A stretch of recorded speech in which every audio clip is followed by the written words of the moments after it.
Church, I'm sorry I'm a few minutes late.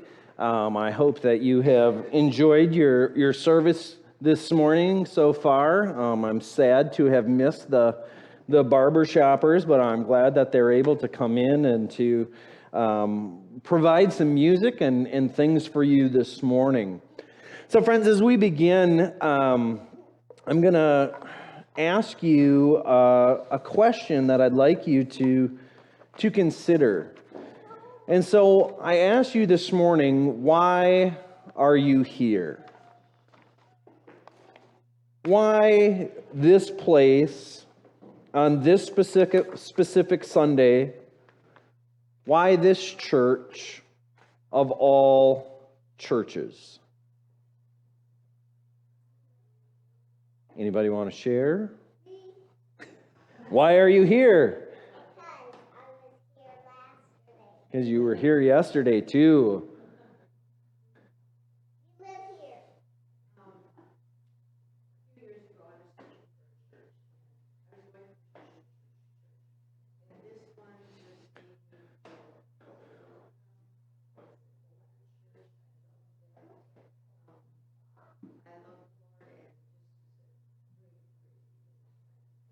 Okay, perfect. Anybody else? There are no wrong answers.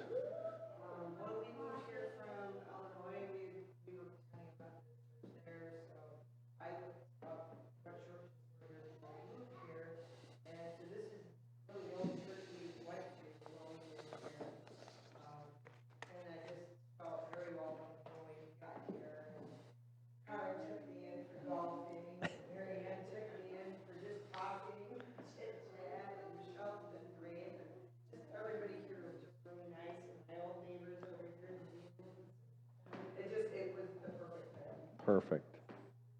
David? I was fortunate, my mom and dad brought me here 71 years ago. And my first experience at the Boomer United Methodist Church, and I've been a member ever since. And it's a place to come, fellowship, love, understanding, friendship. It's warm and loving, and we have a great Sunday school program. And we have a great Bible education Bible school. We have great people that come here. So it's been home for me for a very long time. Okay, perfect. I'm here because I want to see the barber shop like that, but I also wanted to invite all you guys to know who the Paulsons were, to come to our place and fellowship for the Harvest Moon Festival.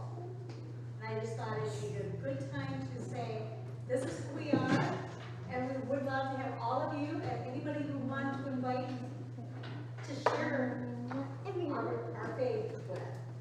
Okay. You're welcome to invite anybody you want. All right, perfect. Thank you. Al and I came here in 1981 from Illinois, and when we walked in, we came with Don and Eileen Moose, and it was like I was home, because my grandmother used to sit and play the piano, which was right here, and Letty was playing it, and everything was the same except for the pot-bellied stove in the middle of the pews back here. A little country church where I grew up, and this just was home. Okay. Oh, No, that's okay. My mother brought me to this church in 1981, and I do remember meeting you right off the bat, and of course Carmen. And my mother sang in the choir, and yet I never heard her sing a song in my life. But she brought me here, and next thing I knew, I was in the choir, and was welcomed by Alice and Bill and the Olsons and so many people that I can't possibly name because I do forget. But strangely enough, I helped out when Evelyn fell, who was our previous pianist or organist, and Rita and I took turns for a while, and then Rita had surgery on both her hands, and I said, all right, God, I'll stay. all right.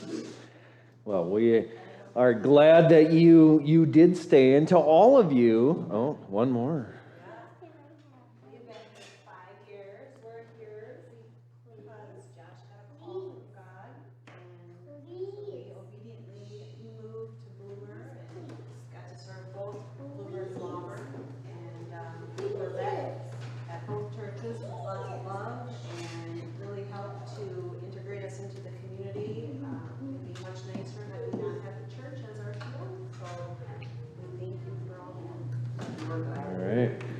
So, just a small round of testimonials about the power of this church. And so today, friends, what we're going to talk about is, again, we're in a series on evangelism, but really these 3 weeks that we're in, last week, this week, and the next week, are really the fundamental basis or the foundation for our desire to express or to have an evangelism platform.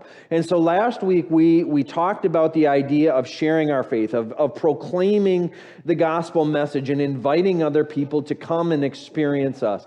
And today, friends, we're going to continue with that a little bit, but we're going to look at how we initiate people within our faith community or our church. And many of you have talked about that, right? It felt like home, or I got to be involved in this. It helped me integrate with the community and stuff in this way.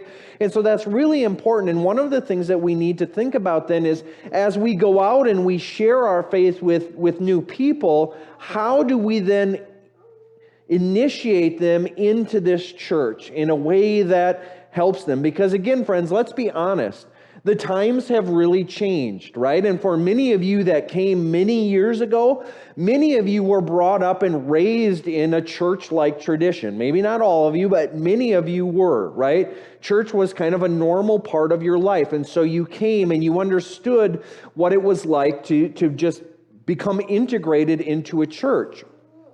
But friends, today, things have changed dramatically, and we now have a group of people who have never been to church in their life, right? There are people that have never even heard of the gospel of Jesus Christ. And so one of the challenges for us as an older, more established church is when people have no prior knowledge, no subtext, if you will, of what it means to be a church member or anything about, or know anything about what it means to be a disciple of Jesus.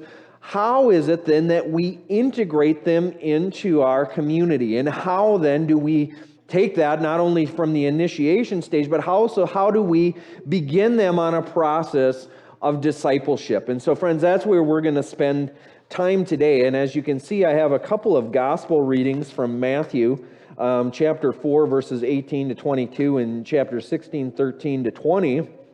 And so let me read those for you, and these should be fairly familiar scriptures for you. So from Matthew 4, it says, "As Jesus was walking beside the Sea of Galilee, he saw two brothers, Simon called Peter and his brother Andrew. They were casting a net into the lake, for they were fishermen. 'Come follow me,' Jesus said, 'and I will send you out to fish for people.' At once they left their nets and they followed him. Going on from there, he saw two brothers, James the son of Zebedee and his brother John.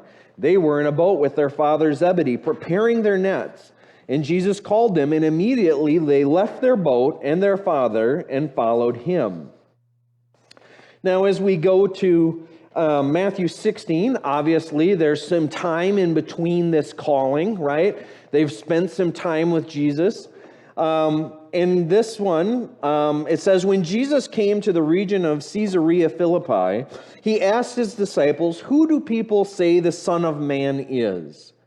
They replied, 'Some say John the Baptist, others say Elijah, and still others Jeremiah or the prophets. But what about you?' he asked. 'Who do you say I am?' Simon Peter answered, 'You are the Messiah, the Son of the living God.' Jesus replied, 'Blessed are you, Simon, son of Jonah, for this was not revealed to you by flesh and blood, but by my Father in heaven. And I tell you that you are Peter, and on this rock I will build my church, and the gates of Hades will not overcome it. I will give you the keys of the kingdom of heaven. Whatever you bind on earth will be bound in heaven, and whatever you loose on earth will be loosed in heaven.' Then he ordered his disciples not to tell anyone that he was the Messiah." All right, friends, so let's go in and let's go back to our first scripture, and let's look at this idea of call and initiation, if you will. See, movement. Oh, there we go. So again, I invite you to kind of use your imagination, use your senses to perceive this scene. So Jesus is walking here by the lake. You know, most lakes have a smell. Some of them smell pretty good and fresh. Others of them are not quite so good, you know. And maybe Jesus is walking close to the fish market, and so you've got the smell of either freshly caught fish that smell good, or you might have some that have been sitting there for a couple of days and are not maybe smelling so good in the Middle Eastern heat. And Jesus walking by happens to see a couple of guys out in a boat, and he says, "Hey, why don't you guys come and follow me? And I'm going to teach you to fish for people instead of fish." All right, now I've always been amazed at this because initially, when Jesus calls, how does Jesus speak to the disciples in this moment? Right? Does he call them to say, you know what, you guys are fishermen, but I need you to be religious scholars. I need you to be scribes of the law. Or I need you to be priests and understand all of the tradition and all of the rituals within the temple or the synagogue. Is that what he says? No, absolutely not. He says, look, you guys are fishermen. I'm going to talk to you like fishermen. Why don't you bring your boats on in, and instead of catching fish for a living, I'm going to teach you to catch people. All right? Now, why is it that fishermen make great disciples? They're great storytellers, right? Fish get bigger and bigger. Their nets burst all of the time, right? All right.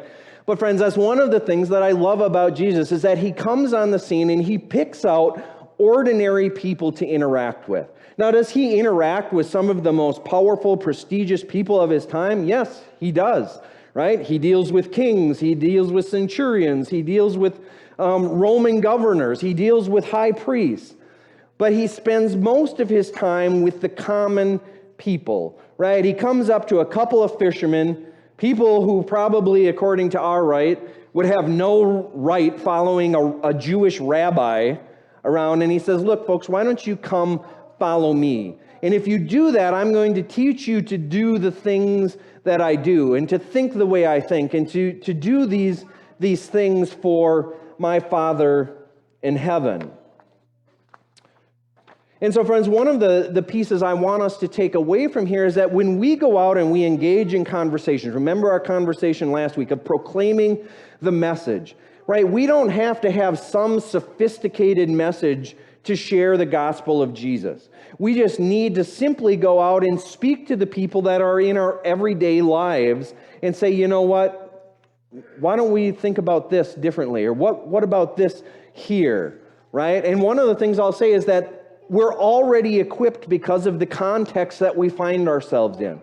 So think specifically of your job, okay? And I know some of you are retired, but you spend most of your life working anyway, or maybe you're engaged in some more leisure activities, community activities. You can include those.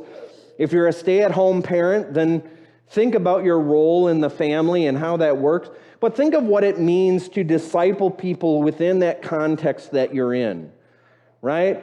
Do you need to be some big religious scholar, some grand theologian to share the gospel, to invite the people of your family or to invite your coworkers to come and experience a relationship with Jesus? No. If you're working in a factory, you're going to use normal everyday language and talk to people about how God works and how you see God at work in that factory and in that workplace. And if you're some highfalutin financial advisor or whatever, you're going to speak to people about life and a relationship with Jesus and how you can use your resources and things like that in a different way than maybe the world traditionally would encourage you to think about that. So friends, remember that we have a call, and that many times the evangelism that we will do will take place in the very context that we're already involved in. Now, the second part of this story, Jesus goes to a couple more fishermen, and he says, going on from there, he sees the brother James and John, and they're out in a boat with their father, and he says, hey guys, come follow me. And what do? They leave their nets, they leave their boats, and they leave their father. Now, at first glance, we think, well, okay, that's kind of cool. But think about the sacrifice that they just made, right? Because back in ancient times, and even today still, we see this where especially if you were a guy, right? If you were a man, you generally did what your father did, right? So if your father was a fisherman, you became a fisherman, because that was who would teach you your craft, and you would learn that craft so that you could help support the family growing up, right? Jesus' dad, Joseph, was a carpenter. Jesus learned how to do carpentry, right? It's pretty normal. But think of what happens here in this call. He says, guys, come follow me. And they leave not only all of their comfort and everything they know, but they're also willing to leave the company of their father to follow this Jewish rabbi that just happens on the scene by the lake one day. All right? How many of us today, if myself or somebody else came up to you and said, hey, why don't you think about a relationship with Jesus, would be like, yep, see you, Mom and Dad, I'm gone. And just take off the door to follow some guy wandering around the streets, right? Think about the sacrifice that goes into that. And friends, one of the things that we're going to talk today about is discipleship. And again, friends, there's a cost to discipleship, right? Dietrich Bonhoeffer wrote an excellent book on this called The Cost of Discipleship and the power of what it means to be a disciple. And one of the crises that we have in the church right now, and not just our church, but for many hundreds of years, I would say, is that the church has been focused on creating converts rather than creating disciples. We're more interested in about just proclaiming a message that says, you know what, as long as you believe in Jesus, you'll have your sins forgiven. Come sit in our seat so we feel comfortable, and then you just make your own faith whatever you want it to be, right? But true discipleship has a cost to it. There's a process to it, and it can be a lot of work. There can be sacrifice, not only of our comfort and our resources, but maybe of our family, maybe of our jobs, and maybe even our lives, right? When we think of the cost of discipleship, look at these initial disciples. Almost every single one of them at the end of their life met with a violent death because of their belief. And one of the things that I think is so profound about that statement, not that I rejoice in the fact that these guys got martyred and killed, but think about this. They had, what on earth, if this whole thing is not real, what do they have to keep them going? If this is all just some big religious farce, how in their right mind do you die for something that's not true?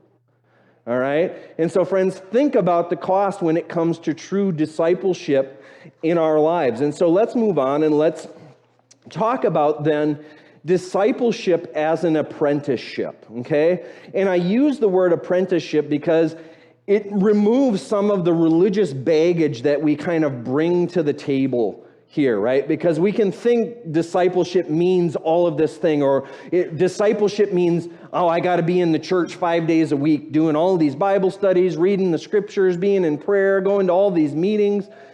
But friends, that's not what Jesus demonstrated. Are there times, are there opportunities for those activities? And are they good activities? Yes, they are.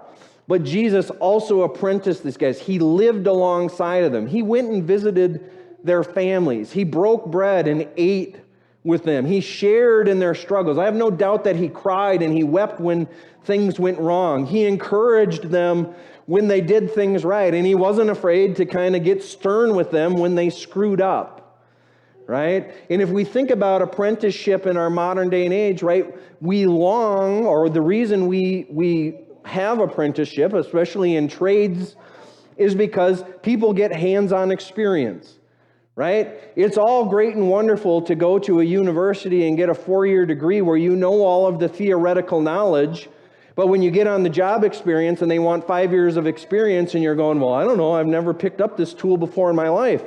I've read all about how it works. I can tell you how it's made and all this, but I don't know how to actually use it, right? And so one of the purposes of trades and of apprenticeship is that they not only get to learn about the tool and how it works and how it's made, but they actually get to use the tool in the process of doing the work. And this is what discipleship really is. Again, it's doing life with each other all of the time. And yes, some of those activities are here in the church, but other times they're sitting around somebody's kitchen table having a conversation and sharing a meal. Sometimes they're out at a community event, sitting at a picnic or listening to some music in the park or whatever it might be. Maybe there's a fundraiser. All of those things go on, and that's how we do life, and that's how we do discipleship. Now, interestingly enough, I asked New Auburn, I said, I asked the one young disciple we had up there, I said, what's a good example of an apprentice? And he told me that Anakin Skywalker and Obi-Wan were a good example of an apprentice and a master, right? And for you Star Wars fans, I think he's right on with that, he's got it down. But when we look to apprentice and disciple ourselves to Jesus, what does that mean? Right? Does it mean that we all need to become itinerant rabbis and start wandering around the Middle East? No, right? It does mean that we conform ourselves to the image of Jesus. It does mean that we learn to think and believe and act and speak the way he would speak, but we do that within our own context, right? Jesus lived his life. We can't go back and relive Jesus' life, but we are called to model the things that he did within our current situation. As Dallas Willard says, I'm learning from Jesus to live my life as he would live my life if he were I, right? So if Jesus was me, how would Jesus live my life? Okay? And the beautiful thing about that statement, as weird as the language is that in that sentence, it's a whole life, right? It's not just some compartmentalized part of our life. It's not just, I'm going to go to church on Sunday and maybe I'll go to church on Wednesday night for this, but then I'm going to compartmentalize my faith and go live the rest of my 95% of my existence detached from the Christian life. No, friends, it's this whole experience, right? And this gets into sort of this division then that we have between the convert and the true disciple, right? There's the elephant in the church that, again, we sometimes have gotten so excited or we've moved in such scarcity that we're so long for people to come in our doors and sit in our seats so we feel comfortable, but we haven't taken the time to truly disciple them and help shape and transform and mold their lives around the person of Jesus Christ. Now, I want to be very careful here because, again, we're all at different stages in our faith journey. And if somebody is just starting their faith journey and says, you know what? Well, I believe in God, but I don't know about this whole discipleship thing. Does that mean I don't get to go to heaven if I'm not just this on-fire disciple for Jesus?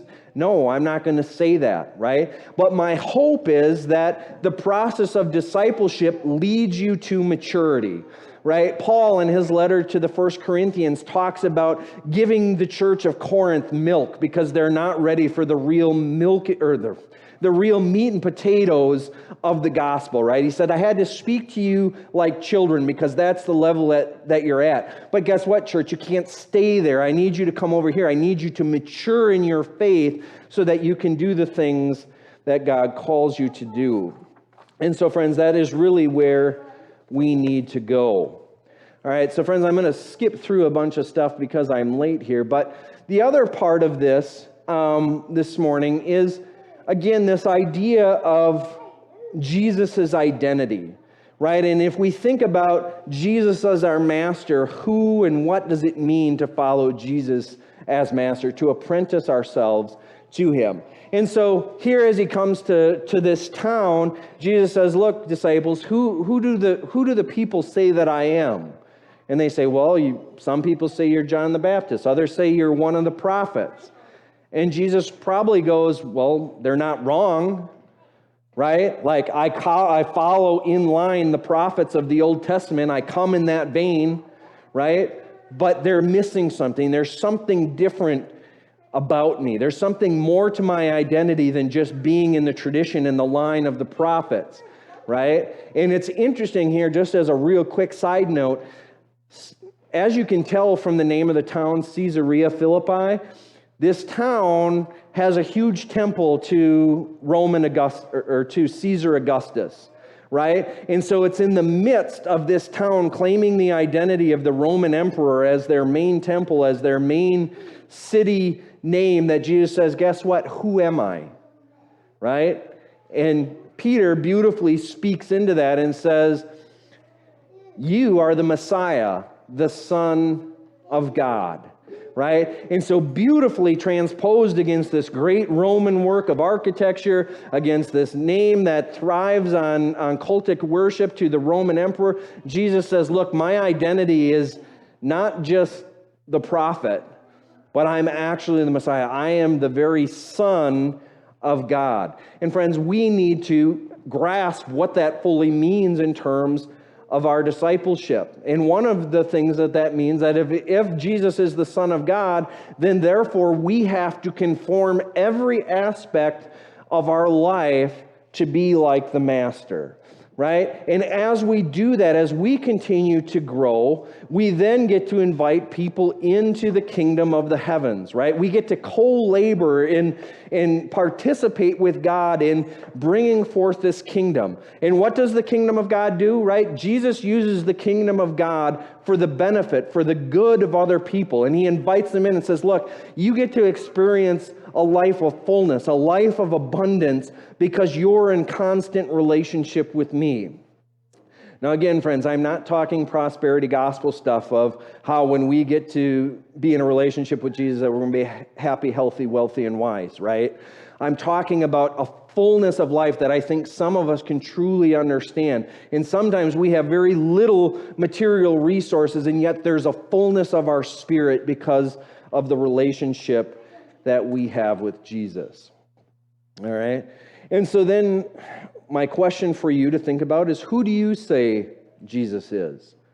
Is Jesus truly the Son of God for you? Is he just another one of the prophets? Are you like some who just think, Jesus was a great teacher, but I have no desire to really follow him as Lord and Savior, right? The range of answers among people take that whole spectrum, and there are some who believe that there's nothing worthy to follow, right? So we have to answer that, and we have to then describe what that looks for. Now, I want to end this morning looking at this beautiful piece, because again, there's been a process of time from the time that Jesus called Peter from the boat to the time that they stand in this town, and Simon Peter makes this proclamation of Jesus being the Messiah.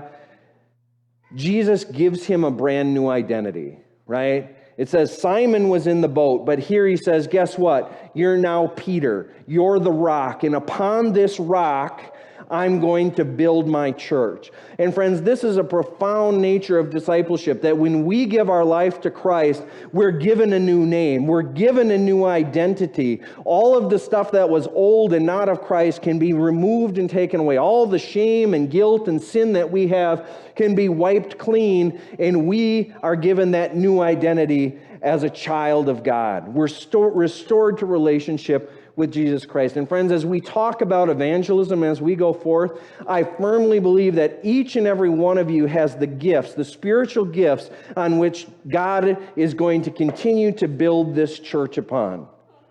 And maybe it's going to be a sewing group like Nelda started. Maybe it's going to be through VBS and you have a desire to work with kids and to expose them to the gospel. Maybe you're going to do a Bible study. Maybe you're going to offer people to come over to your house and have a picnic and celebrate and worship and be in communion and fellowship that way. However it looks, you are how God is going to continue to build his church from this day on to the next day. And I'm going to take this out of context because Peter, the name, literally means rock. But what does it look like when you consider yourself one of the rocks, one of the foundations of this church? And that God will build this church because of the things that you will do, given the giftings that you already have. Does that mean that you've already arrived? Does that mean that you don't have some work to do?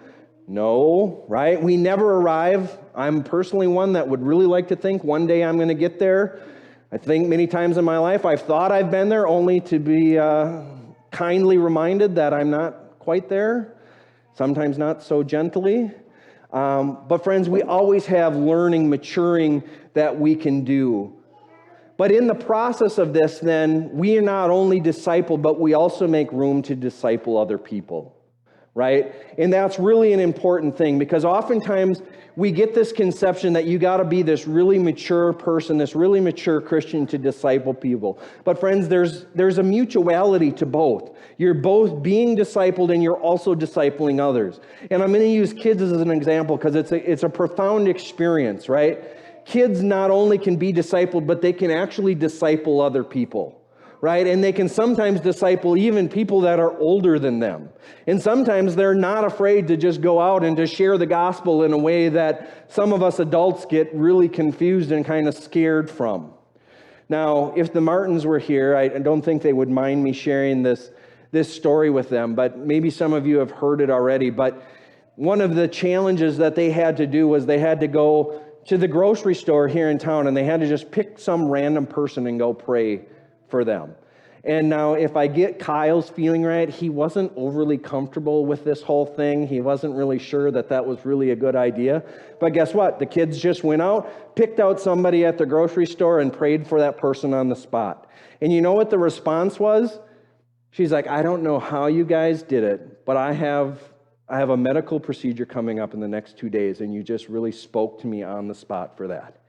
And so, friends, we never know how our just sharing normal everyday stuff will impact the lives of the people around us. And sometimes, as the old adage, the old quote says, out of the mouth of babes, sometimes the Spirit works through these little guys in some of the most amazing of ways. So friends, let me leave you with the action steps this morning. And the first one is, how can you be a disciple for Jesus in your home, your job, or within the community this week? And then secondly, is our church focused on disciple making? What are we doing well? What do we need to change? And how can you be a part of that solution? All right. God bless you, friends.